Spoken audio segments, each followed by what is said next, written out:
Hello and welcome to Runkle of the Bailey. My name is Ian Runkle. I'm a Canadian criminal defense and firearms lawyer. Today we're going to talk about what not to do as a lawyer. This is a case of some lawyers who screwed up really badly and keep making it worse. They just keep digging. So it's a real cautionary example, and it's funny because it's not happening to us, but it's also a really good example of how not to conduct yourself in court. So this is the case of Jessica McGaw and Sobeys Capital Incorporated, and I just want to note Jessica McGaw didn't do anything wrong, but her lawyers appear to have screwed up really badly. So I was just going to cover the good parts of this and sort of cut it down. It's all good parts. Let's have a look. So Justice Mills says, after I declared a mistrial in this proceeding for reasons described below, the plaintiff brought an urgent motion to have me recused from this proceeding on the basis of a reasonable apprehension of bias, alleging a predisposition against the plaintiff and/or her counsel. She further sought to have the matter remitted for a new trial before a new judge. So they're saying this judge has to be kicked off due to bias. And a reasonable apprehension of bias doesn't mean you need to show actual bias, but that a sort of neutral third party who's educated in the law might think that there is some bias issue there. So, having declared a mistrial in this matter, I am precluded from hearing the new trial. Therefore, an order for the latter relief is superfluous, i.e., it's already going to be remitted for a new trial before a new judge. I shall only address the motion to have me recused from addressing the one outstanding issue from the initial trial, being costs of the aborted proceedings, i.e., given that there's a mistrial, there may be an order for costs. One side may have to pay money to the other side just for all of the work that was put in. And they really don't want this justice to hear that costs application. We'll see why. There's some really good reasons why they might not want that. And it's all their own fault. So, background. Here's where we're going to get to the fun parts of this. The plaintiff commenced the wrongful dismissal action, and it was the plaintiff who filed the jury notice.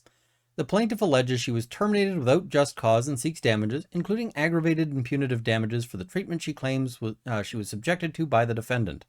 The crux of the plaintiff's claim is that a certain employee fabricated allegations about her behavior in the workplace and then coerced the other employees to target and gang up on her, coordinating their stories in an effort to get her fired. So this is a standard sort of workplace dispute, right? A wrongful termination. She alleges the defendant failed to conduct a fair and balanced investigation and that it was undertaken with bad faith. The alleged ringleader, who is accused of having acted in concert with other employees to get the plaintiff fired, was on the stand giving his evidence in chief for the defense. So he was called as a witness by the defense side, by Sobeys. The plaintiff had previously testified that the witness was jealous of her and wanted to take her job, so he fabricated malicious accusations to have her fired. She further testified that he collaborated with and coerced other employees to follow his lead in reporting false allegations to management. Now, I don't know what the actual underlying facts of this case are. We don't know that. They haven't had a completed trial at this point, but this is the background of what the case is about. Now, we get to where the lawyers screw up really badly. While this witness was on the stand, counsel for the plaintiff searched and called up on their computer images of Charles Manson and then huddled together and laughed between themselves. Evidently, counsel were of the view the witness bore some resemblance to the notorious cult leader who was imprisoned for murder and conspiracy to commit murder, having coerced his followers to kill a number of people. So they were having a little joke in court, which is not the place for jokes. It's, we all like having a good laugh, and maybe a YouTube video is a great place for that, but not in court. And it gets worse, because this was done within a direct sightline of the jury box. It was witnessed by a juror who disclosed it at the first opportunity when it could be reported in a confidential way. The juror indicated he found the behavior to be very inappropriate, and he wanted it brought to my attention. They did this in front of the jury. The jury saw them do this, and that's not cool, because once you have contaminated the jury like this, you're going to have a problem. The juror was like, what are they doing? The juror thought that these lawyers were behaving inappropriately and was kind of like, are they allowed to do this, Judge? The judge says, of course, no, they're not. I was at the time, and I continue to be, of the view that the image and the impression of likening the witness to a manipulative serial killer could not have been dispelled with a limiting instruction to the jury, i.e., sorry, you've screwed this up so bad that we can't proceed with this jury. So I concluded there was no option but to discharge the jury. But the judge then, or the justice then, gives them an option. The plaintiff was offered the opportunity to proceed by way of judge alone, but refused the offer, as is her right. She's allowed to, she can say, I want a jury on this, but the justice said, listen, I can just continue to hear this. This jury, you screwed them up, but I can hear this on my own. And so, given that the justice has declared that this jury has to be discharged and they want a jury, a mistrial was declared. They have to start over. Now, a mistrial is going to mean a tremendous amount of money was wasted by both sides, because all of the money for preparing for this trial, for arguing this trial, all of that is basically just money that is completely wasted. It's thrown away. And when a mistrial is declared because one lawyer screws up, which is what's going on here, typically that side is going to have to pay the other side. So the plaintiff's lawyers would have to pay the other side, the defense, for the costs of this trial, which would be huge. Now, I mentioned that the plaintiff herself is not at fault for this. She wasn't, of course, the one who told her lawyers to make such inappropriate jokes in court. So she shouldn't be the one on the hook for those costs. Really, that should be the law firm on the hook for it. And the law firm really doesn't want to end up having to pay that huge amount of money personally. And that's what this is really about. That's what they're fighting over here. That's why they want to kick this judge off of this proceeding, so that this justice, who is probably pretty PO'd at this point. This justice is mad. And they're like, oh, well, we want you gone so that they don't end up having to pay. They're trying to weasel out of their costs here. So, governing law of recusal motions. So this is the law around how you remove a justice. And this is important because this is what they're asking to do. The presumption of judicial integrity suggests that judges are capable of and indeed obliged to put aside any feelings towards counsel and decide cases solely on their merits. The test for ascertaining a reasonable apprehension of bias is well established. The apprehension of bias must be reasonable itself, and it must be reasonable in the circumstances of the case. It must be held by a reasonable and right-minded, fully informed person who is aware of the sworn traditions of judicial integrity and impartiality. So it's kind of a heightened imaginary person that we're looking at here, right? A person who's not just the man or woman on the street, but in fact somebody who is aware of all of these things, has some education in that. It must be founded on serious and substantial grounds considering the strong presumption of judicial integrity and impartiality, which means that you can't just get a reasonable apprehension of bias finding and remove a judge or a justice on weak grounds. You've got to have some really strong evidence for this. The burden of proof rests with the party making the allegations to establish a reasonable apprehension of bias based on cogent evidence. Allegations or mere suspicions are not sufficient to meet the high threshold required to establish a reasonable apprehension of bias. Note, however, the apprehension part, it's not that you have to prove actual bias, because you'd never be able to do that unless there was some statement made of like, I'm going to rule against this person. But just an apprehension is enough, right? The facts are of supreme importance and must be carefully considered having regard to the entire context. They must reveal a real likelihood or probability of bias. If this can be established, the judge ought to be disqualified. Where the facts and the evidence do not establish a real likelihood or probability of bias, the judge ought not to be recused. Parties ought not to be encouraged to engage in reverse judge shopping because of a subjective dissatisfaction with the judge or with previous decisions or directives of the judge, i.e., you can't use this just to remove a judge who you consider to be disfavorable, or one who is likely to rule against you, say on an imminent costs motion. Recusal motion. So the plaintiff raises 4 issues which she alleges give rise to a reasonable apprehension of bias on my part. Now, I suspect that the plaintiff here is largely plaintiff's counsel who are acting. So initial statements which I made on the record suggest prejudgment on the issue of a mistrial. And I'll just go back to this. Plaintiff's counsel should be paying these costs if they're awarded. Like, these costs should be borne by plaintiff's counsel because plaintiff herself did nothing wrong. And it's her counsel's serious mistake here that is putting her on the hook. So initial statements which I made on the record suggest prejudgment on the issue of a mistrial.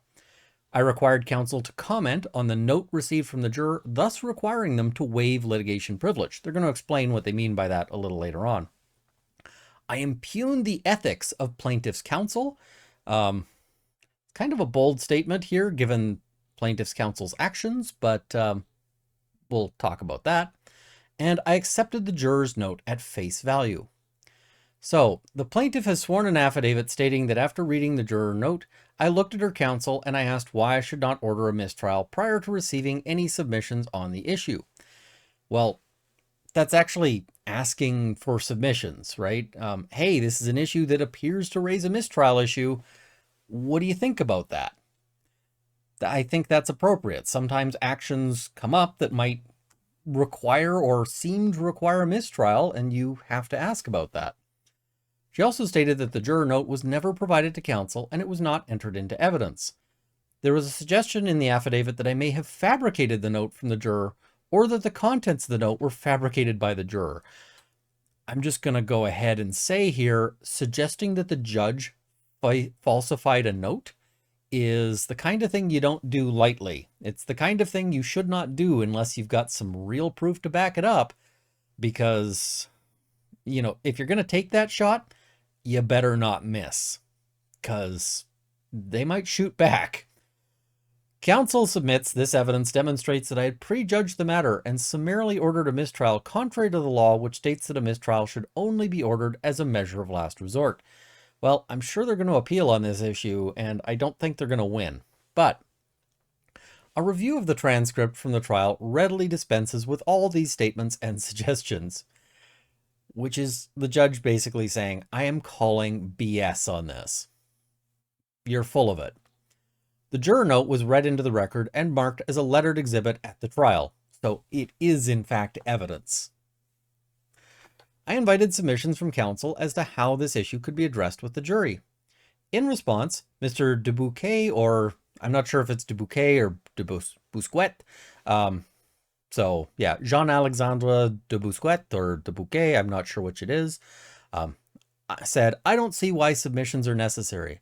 I mean, that's not evidence. When the judge says, I want to hear submissions on a mistrial, you should make submissions. But if you say, I don't see why submissions are necessary, I'm not going to make submissions, you don't get to later come back and say, oh, well, I didn't get to make submissions. You got your chance. You didn't take your chance. So that's on you. So, at no time did counsel deny the contents of the juror note or that an image of Charles Manson was on his computer and visible to the jury while a witness was giving testimony. And this is kind of the thing. This is kind of an admission by failing to deny something. When the court says, hey, why did you have an image of Charles Manson up on your screen? You would think that the expected response there would be, that didn't happen. That's fake. I want to cross-examine this juror. I want a shot at this juror. I'm going to prove they're lying. I want to talk to all the jurors because I want to hear if any other juror saw this or what's going on here. This is a complete lie, a complete calumny upon my reputation, but instead doesn't respond to it. And that kind of suggests that it happened, right? So, and he doesn't assert any privilege at this time either. He doesn't say, listen, I'm not commenting on what's on my screen because that's privileged, which might have been another approach, and we'll get to that too. A lengthy break was taken to allow counsel adequate time to consider the issue, i.e., they weren't just replying on the fly. They can't say, hey, listen, we missed an issue because we were just put on the spot and we didn't have time to think about this. No. The justice gave them time, closing that door as well.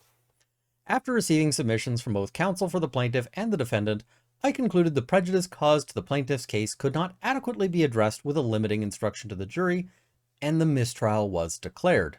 So, sorry, we can't fix this. You screwed up. You screwed up real bad, and this trial is lost. The first issue raised by the plaintiff to establish a reasonable apprehension of bias is without merit and is entirely discredited by the official transcript of the proceeding. Oops. Counsel did not obtain a copy of the transcript prior to advancing this argument. That's a shot at counsel. It's like, hey, maybe you should have checked the record before you make comments about what's on the record. I mean, that would be diligent. If you're going to take a shot at a judge, you should really check the evidence first. This is basic stuff here. So the evidence submitted and relied upon by the plaintiff does not meet the high threshold for establishing a reasonable apprehension of bias. And reading between the lines here from the justice, it's like, you didn't even come close. You didn't do your homework, you lose. Sorry. And had you done your homework, you would have known that's a bad argument. Regarding the second issue, counsel submits the image of Charles Manson on his computer was subject to litigation privilege as part of his trial strategy. Note that this is essentially a complete admission that this happened. And so he's saying basically that the court can't consider this because this is part of his trial prep and so forth. He states that requiring he address the concerns raised by the juror amounted to a demand he waive privilege and divulge his cross-examination strategy for the witness. The submission is that this amounts to an obstruction of counsel's ability to confidentially prepare and then fully present the plaintiff's case. For this submission, counsel relies on the case of Gibson and Laborers International Union of North America, Local 247, where it was held by the Labor Relations Board that a zone of privacy exists to facilitate investigation and preparation for a case. And this makes sense. I'll explain this a little bit further. I'm just going to finish reading this paragraph. If information is gathered within that zone of privacy, it is protected from disclosure to the opposing litigant so as to preserve the adversarial process. So as an example, I do criminal defense. And if I'm sitting there and I've got my laptop open, I've got notes out and so forth, if a police officer who might be testifying in that proceeding or just otherwise comes over and starts having a look at what's going on and checking out my notes and all of that, and then tells the prosecution that could be a really big problem. That's not allowed. That's absolutely impermissible because this is part of my litigation privilege. It's to protect my ability to run the case. So he's saying essentially they're venturing into my ability to prepare the case and that this was a part of my trial strategy. So here's the problem. How could making fun of this witness as looking like Charles Manson possibly be part of a reasonable trial strategy? Because that to me makes no sense as part of a trial strategy. This is ridiculous. This is an argument that I'm just like, wow, you've got some audacity to you here. This is, you're bringing some big brass ones to make this argument, but I don't think it's a great argument. So counsel now submits that the image of Charles Manson on his computer was subject to litigation privilege and that it was part of the plaintiff's overall litigation strategy. Counsel submits that the witness's appearance was viewed negatively by his coworkers and that his demeanor was considered to be weird. This is completely irrelevant, by the way. This is an inappropriate line of attack. He asserts that it was his intention to cross-examine the witness and, depending on the evidence elicited, used the image of Charles Manson as part of his litigation strategy. How do you think that the court would ever have let you pull up an image of Charles Manson? Like, basically, the instant you do that, it would have forced the mistrial anyway, because if you're just like, and now I just want to show you, don't you look like Charles Manson? And the justice would have been like, mistrial. And counsel, what the hell are you thinking? How dare you? So they're saying basically our litigation strategy was to do something so insane that it's beyond justification. I just can't see how this could be justified. And neither can the justice in this case. This submission is of great concern. It confirms counsel's intention to discredit the witness before the jury by inviting it to make an adverse inference about his credibility solely based on his appearance, likening it to a known and convicted serial killer. This is absolutely impermissible cross-examination, i.e., what the hell would you be thinking to do that? It plays into stereotypes based only on appearance. It would not have been allowed if counsel had pursued this line of questioning. Duh. Of course this would have been shut down. Litigation privilege is not absolute. Only those documents and communications for which the dominant purpose is litigation are protected by litigation privilege. So if you're sitting there at your computer and you're browsing Facebook, unless that Facebook browsing is related to the case, it's not covered by litigation privilege. The purpose is to protect the adversarial process. It is not to be used to shield improper conduct, and it is not a black hole from which evidence of one's own misconduct can never be exposed to the light of day. And they're quoting some prior cases on this, but those are some devastating quotes. How do you think this costs application is going to go? Pretty badly, I think. So, carrying on. This is a wrongful dismissal action. The physical appearance of any witness was not a material issue for trial. It is inconceivable that searching and calling up an image of Charles Manson on counsel's computer while a material witness was giving evidence was obtained with the dominant purpose of advancing this litigation on behalf of the plaintiff. I don't believe that that was actually why you were looking at this. I don't believe that for a second is what the justice is saying. And this is pretty close to the justice saying, I think you're telling me some fibs. I think you're not being honest with the court. And that's concerning. And really, there's two possibilities here. One, that this Charles Manson cross-examination argument is a fiction. That is a possibility here. And if so, that would be extremely improper on behalf of the lawyers. Or two, they just brought this up. And I think this one is, or two, they were planning on doing this, which would also be extremely improper on the part of the lawyers. So, yeah. It is inconceivable that searching and calling up an image of Charles Manson on counsel's computer while a material witness was giving evidence was obtained with the dominant purpose of advancing this litigation on behalf of the plaintiff. There is no air of reality to this submission. This finding is confirmed by the submissions of counsel for the plaintiff at the time, which was as follows. So first, he's saying, this is some BS. This is not true. And it's not even close to true. It's just completely unbelievable. And then he uses their own words against them. And that's the worst place you want to be in a courtroom, is when they're using your own words against you. But what counsel for the plaintiff said at the time was, and I submit it's not improper conduct for counsel to review pictures on the internet in anticipation of testimony. During a trial, lawyers may review documents and evidence, even evidence or documents that are not admissible, which happened here, unfortunately. So they're admitting that this document would not be admissible. And again, it's unfortunate that a juror could see that. There was no testimony or any comments made about the witness's resemblance to anyone else. But they're saying that they were about to, right? Yeah. And the other thing is, if this was part of your trial strategy, you would think that you would actually have this lined up ahead of time, that you wouldn't be pulling this image off the internet, that you would in fact have this image saved locally on your computer so that you have it handy, because you certainly don't want your trial strategy to be blown up by a website going down or a lack of internet connectivity on the day of trial. So I don't believe them here. Counsel later confirmed on the record that there was no evidence whatsoever, and nobody suggested the witness resembled a certain person or that he was mocked by others. It is now improper to assert litigation privilege over the image of Charles Manson on his computer in an effort to shield the conduct of counsel from scrutiny. Improper is strong language here. I've talked a bit about this before, judicial snark. Judges and justices aren't going to they're rarely going to come out and say, hey, we think this is awful or whatever else. They're going to couch it in various languages. And it is improper. Yeah, that's kind of an understatement.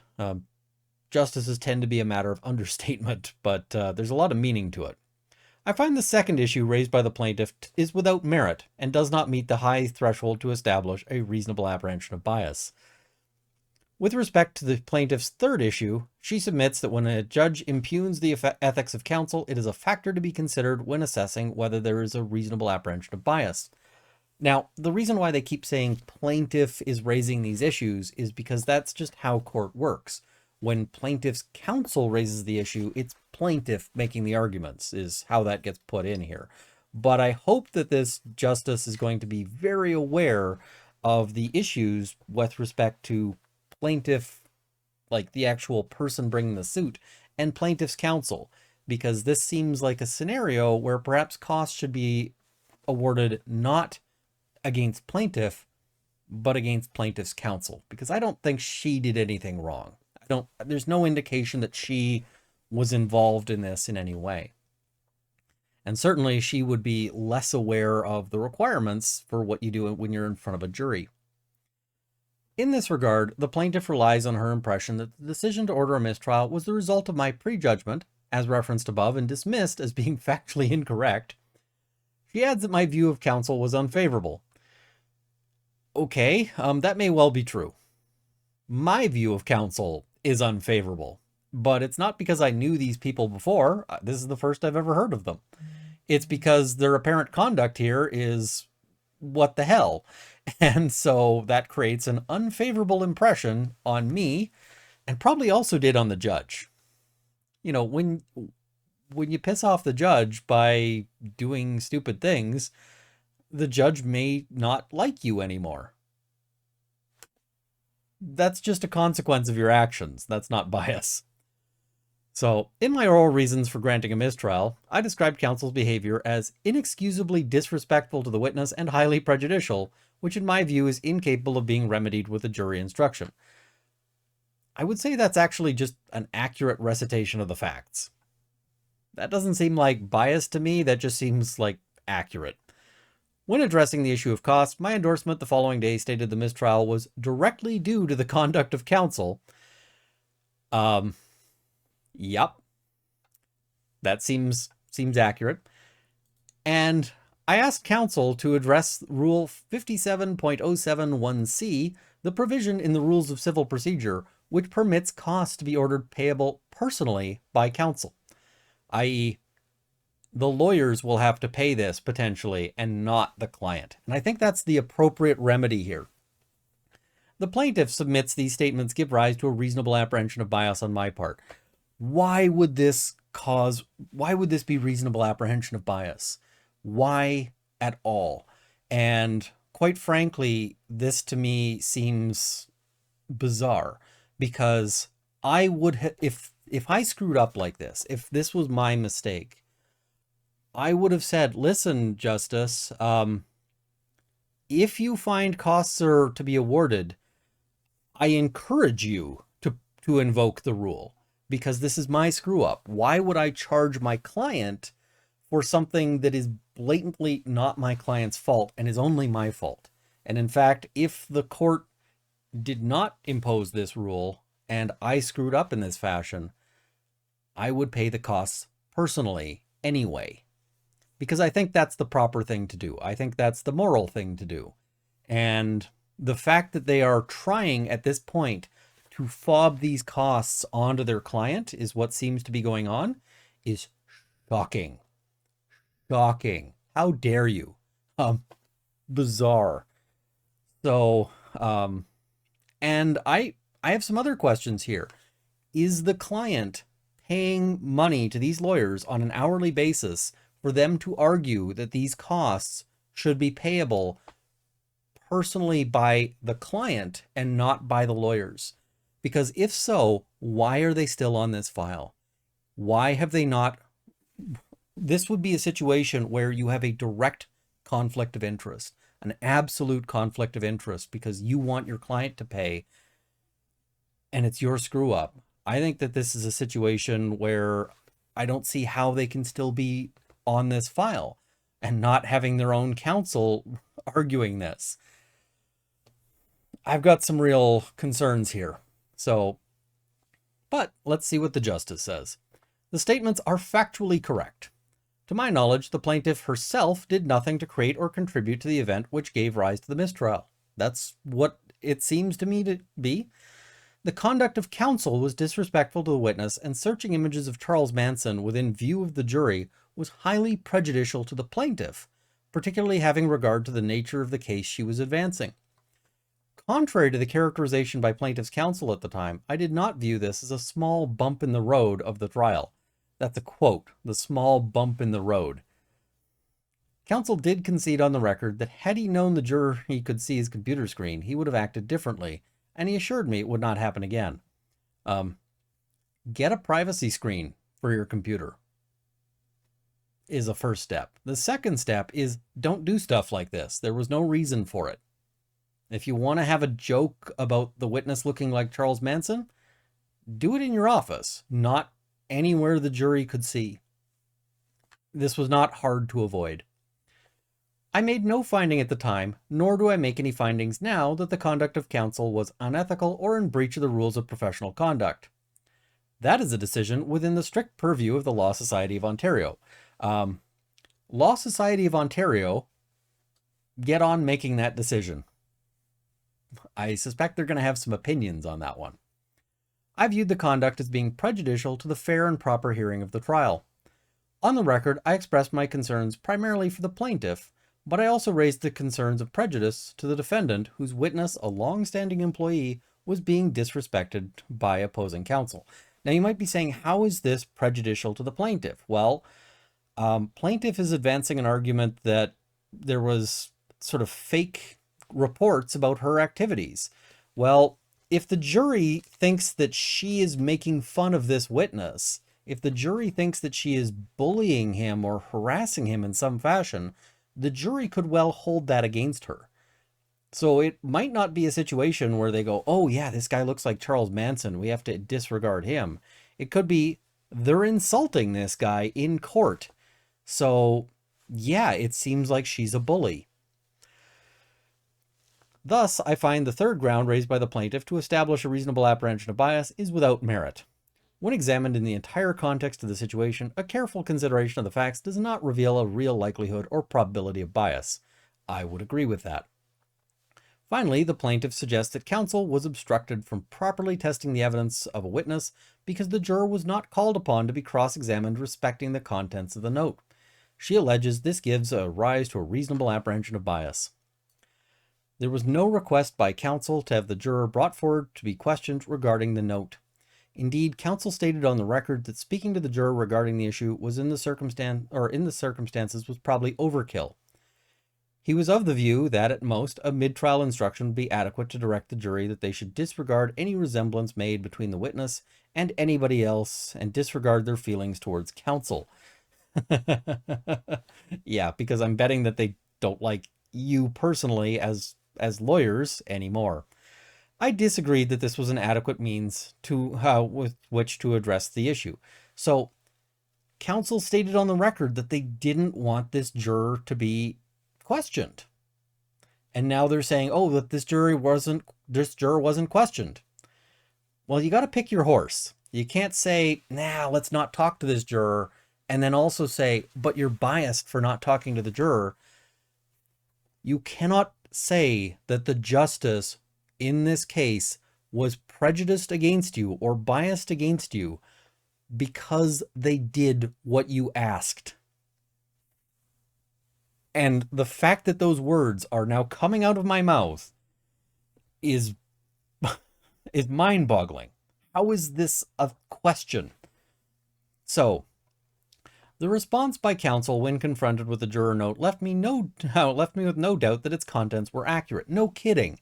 Hey, should we ask this juror about this? And counsel's like, no, let's not talk to the juror. Why would they possibly do that? Oh, right, because it's true. Whereas if it was false, you'd be saying, juror on the stand now. Now, I am, so there was no need to cross-examine the juror as to the statements made in the note, nor of the image he witnessed on counsel's computer, because counsel basically admitted it in court. The statements contained in the note were largely admitted by counsel when he has said, it's unfortunate that a member of the jury was able to see a picture on our computer and felt that the witness was being mocked. I want to assure you that there was no intention on our part to mock the witness or to disrespect the court or the integrity of the process. You confessed. I mean, any criminal defense lawyer will tell you keep your mouth shut. And you didn't keep your mouth shut. You confessed to the court. And I mean, that's proper when that's actually what went down. But you don't, after confessing, now get to say, oh, well, we didn't talk to the witness. Especially when the judge said, you can talk to the witness if you want. And went, no, no, no witness, please. So again, when the facts are examined in the context of the circumstances, the fourth issue raised by the plaintiff is without merit. It fails to meet the high threshold to establish a reasonable apprehension of bias. Conclusion. The plaintiff has failed to advance substantial and serious grounds to support an allegation of reasonable apprehension of bias on my part. And now, this justice gets to decide on costs. And we're going to get some foreshadowing on that. Ready for the foreshadowing? It's coming. So, I'm not satisfied that a reasonable or fair-minded person would perceive bias simply because of my decision to declare a mistrial on learning that at least one juror had witnessed counsel laughing and comparing the appearance of a material witness to Charles Manson. Her argument does not disqualify me from making a costs order in respect of the mistrial. The essential purpose of the motion appears to be reverse judge shopping because of a subjective dissatisfaction with my decision to declare a mistrial. That seems to be what it is. We don't like that this justice is angry at us. We need a new one who's maybe not as angry at us. The plaintiff's motion is dismissed. Now the justice goes on to say costs. The defendant was called upon to respond to this urgent motion, which was in fact not urgent. The only urgency related to the outstanding cost decision for the mistrial. I am satisfied okay, that sentence is weird. I am satisfied the plaintiff brought this motion with the sole purpose of avoiding a cost decision arising from the mistrial. The motion was wholly without merit. i.e., it's entirely BS. It's garbage.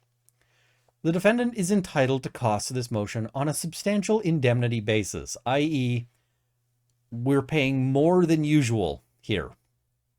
I will receive submissions as to the appropriate quantum limited to 2 pages plus a cost outline, i.e., you guys each get to make arguments as to how much money plaintiffs should be paying on this. The defendant shall have 7 days from today. The plaintiff shall then have 7 days thereafter to respond. There shall be no right of reply. And so that is the justice's judgment. Now, if I was the justice, I would once again be looking at saying, listen, this costs award on this mistrial application should be entirely payable by counsel. And the reason why is because it is incredibly difficult to see what benefit plaintiff personally would have gotten from this. Because quite frankly, plaintiff, at this point, the mistrial has been declared and it's not going to be undeclared, right? It's not going to be sort of reversed. They can argue it on appeal, but they're not going to bring this specific jury back to continue it. It's just not going to happen. And so once that is the case, plaintiff has no interest as to whether or not this justice remains on, as long as the justice is, or as long as the costs aren't going to be paid by the plaintiff personally. And the justice has already indicated that their inclination seems to be that counsel pays this. But even if the justice didn't say that, I think this is a situation where counsel should pay it in any event, even though it's going to be real expensive. And I'm sure that they would rather buy other things with it, like, you know, boats or fancy cars. Oh, I said fancy cars. Let's have a look at that, because this is on their webpage. This is their law firm, and they note that they've got a Corvette race car, which they say is driven by results on the side of it. I'm not sure how we're feeling about those results that it's driven by. There's also a quote here, and I can't really show it to you because it's blocked by my face. But it says, if we weren't too concerned about misleading advertisement, we would probably see us zooming by in a late night commercial with a motto like, at Bouquet Law or PC, we'll get your money fast. That seems like an interesting workaround to something you've clearly identified as an ethical problem with regards to how you can advertise. I don't think you can actually say, hey, if it wasn't unethical for us to say this, we would say this. So that's a thought. Although we are damn good lawyers, chances are that our race car won't have any bearing in the outcome of your case. Yeah, but maybe in this case, you should sell your race car to pay the costs. Just kind of a thought here. So, yeah, this is a case of how not to run a case. And I've got some real concerns about this. I'm betting you guys do too. We can laugh about it because we're nowhere near it, but I would not be laughing if I was plaintiff. Not at all. And I'm sure that this justice is not laughing. I mean, they might be showing their teeth, but I don't think this is a smile that you're seeing today. All right, so that's a fun case, kind of, again, because we're way far away from it, but let me know in the comments what you think of this one. And if you like this one, like the video, share it with your friends, subscribe to see more content. Yeah. Anyway, thank you guys for watching. I hope you've enjoyed this one. I also want to thank my Patreon supporters at the $50 level, CCFR, Canada's National Firearms Association, and the Canadian Shooting Sports Association, as well as Lembas for the Elf. And at the $20 level, we have Lindsay Metcalf, Larry Kalniak, Kyle Fox, Here's a Coin Legal Witcher, Cameron Johnson, Andrew Elsich, Vicky, and Dorky Dane. And at the $10 level, you will see them in the crawl immediately following. Thank you guys so much for watching. See, hope I've armed you with knowledge, at least of what not to do if you're in court. See you next time.